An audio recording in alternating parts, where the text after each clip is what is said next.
No ar, a sua rádio de bolso, a rádio no seu celular. Muito bom dia para todo mundo que acompanha o Rádio de Bolso. Eu sou Djair Galvão e estes são os principais destaques desta terça-feira, 23 de janeiro de 2024.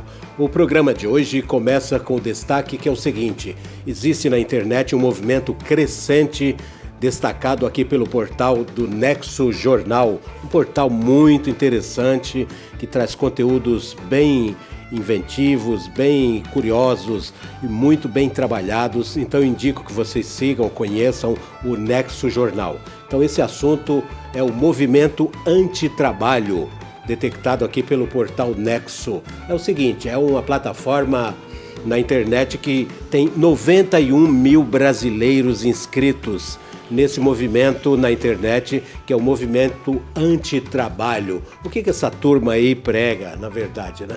É um movimento que defende uma renda básica universal para todos e para que as pessoas usem o tempo para viver, ou seja, usar o tempo para viver e não para trabalhar. O pessoal deu uma radicalizada aí, né, em algumas ideias que eu vou comentar daqui a pouco.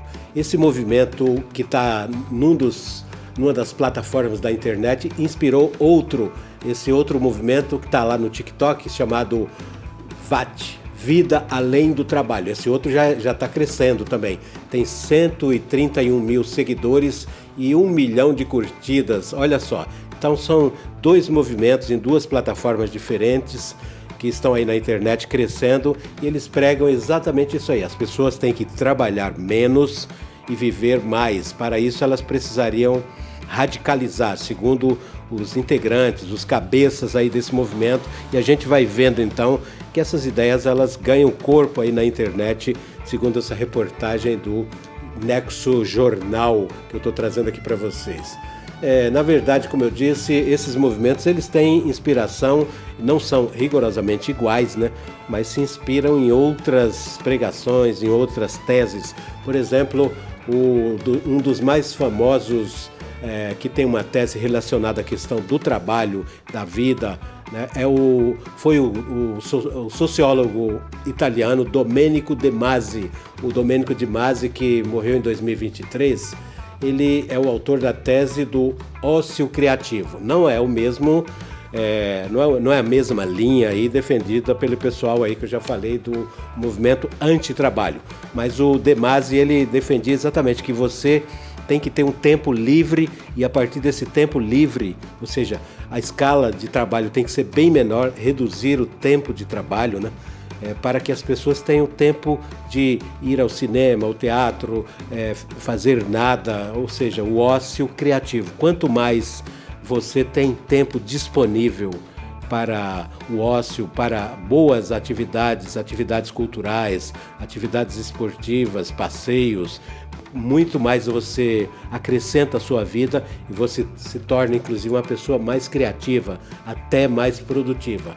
Então os caras lá, esses primeiros que eu falei do movimento antitrabalho, deram uma radicalizada, digamos assim, não necessariamente nessa ideia do Domenico De Masi, né? Agora tem um outro cara que eu vou citar aqui para vocês que também trabalha nessa linha aí do De Masi, mas um pouco mais, digamos, um pouco mais filosófica, que é o filósofo italiano Lucio Ordini. Eu vou até indicar para vocês um livro dele que se chama A Utilidade do Inútil. É um manifesto do Lucio Ordini que ele critica o excesso de produtividade, de trabalho, principalmente voltado para coisas chamadas úteis. Tudo o que nos ajuda a sermos melhores, defende ele, é o que a gente deveria fazer mais. Então, reduzir as escalas de trabalho. O Lucio Ordini, ele é contra o culto da posse e do utilitarismo. Está aí nesse livro, então, A Utilidade do Inútil, nosso primeiro assunto do Rádio de Bolso de hoje. Então, essa crítica ao excesso de trabalho, ao excesso de produtividade, claro, de diferentes correntes, uma bem mais radical, essa que está crescendo na internet. Depois eu citei o De Masi e agora citei o Ordini para vocês. Aqui eu vou fazer um registro no segundo assunto, que é o seguinte: O escritor e jornalista Rodrigo Casarim, ele é colunista do UOL, daquela coluna Splash, né? Tem a página 5 lá no UOL. É um escritor, é um jornalista, um cara com obras reconhecidas. E ele traz aqui um assunto curioso. Na cidade de Barcelona, a capital da Catalunha, na Espanha, foi inaugurado recentemente o Museu da Arte Proibida. Então, o Rodrigo Casarim, ele é um cara que viajou, ele inclusive aqui cita nessa matéria que está no UOL, eu estou fazendo esse registro, né, para vocês se aprofundarem, irem lá buscar, quem tiver curiosidade vai lá e dá uma olhada, uma passada de olho, né, nessa coluna dele. Então ele traz aí o Museu da Arte Proibida, das obras censuradas, que foi inaugurado recentemente na cidade de Barcelona. Eu estive em Barcelona, ainda não existia esse museu. Possivelmente eu teria tido curiosidade. Ele cita, inclusive, mostra uma das obras lá, e é coisa para quem tem fôlego, digamos assim, para conhecer de arte, né? Porque toda arte proibida é em si uma provocação à ordem estabelecida. Então tem, por exemplo, Ronald McDonald, aquele palhaço que é o símbolo, né, do McDonald's, dessa rede aí de fast food americana. Tem o Ronald McDonald crucificado. Então vocês imaginem o que não tem nesse Museu da Arte Proibida em Barcelona, das obras censuradas, segundo o registro aqui do escritor e jornalista Rodrigo Casarim, que também tem coluna aqui no Substack, escreve no UOL, está no Twitter, está em várias plataformas. É um cara altamente antenado. Bom, agora eu vou trazer um terceiro assunto, que é o seguinte: o carnaval, todo mundo sabe, vai ser ali no começo de fevereiro, naqueles primeiros dias, né? E é o seguinte, tá pegando fogo a coisa em São Paulo já, então tem muitos blocões andando, já se soltando. Esse final de semana passado aí, então, a cidade aqui, principalmente na região central, já viveu esse clima com as fanfarras, com o pessoal esquentando as baterias, né? E tem 2 eventos então aí, agora dia 25, é o aniversário dos 470 anos da fundação da cidade de São Paulo. Eu até aproveito para dizer que gravarei um programa especial do aniversário da cidade, que eu colocarei no ar dia 25 então, né?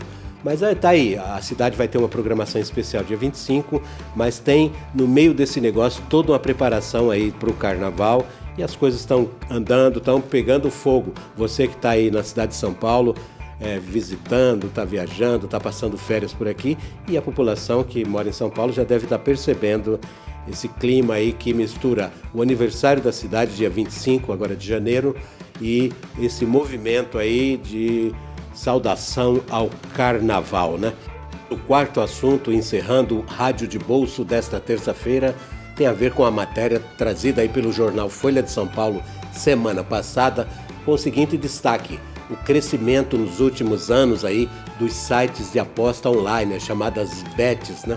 Então a Folha mostrou que um levantamento aí que os brasileiros apostaram cerca de 50 bilhões de reais em apostas online no ano de 2023. Portanto, durante um ano, apenas em um ano, os brasileiros sacaram aí, né? Tiraram de suas contas e apostaram nessas bets, nos sites de aposta online, cerca de 50 bilhões de reais. É um crescimento muito grande e, claro, isso chamou a atenção do governo federal. Foi aprovado no finalzinho do ano passado o projeto de lei que já está sendo regulamentado, né, tudo aí, para cobrança, taxação dessas apostas, tanto dos sites online quanto das apostas, quando os apostadores que forem vitoriosos e ganharem essas apostas, tá? Então, para ver como o brasileiro já tem aquele pé no bingo, o pé no jogo, né? Então eles cresceram, eles viram esse filão e tá aí, 50 bilhões de reais apostados pelos brasileiros nas bets, nas apostas online, nos sites de aposta online, somente no ano de 2023. E esse assunto encerra o nosso Rádio de Bolso desta terça-feira, 23 de janeiro de 2024. Obrigado e até o próximo programa.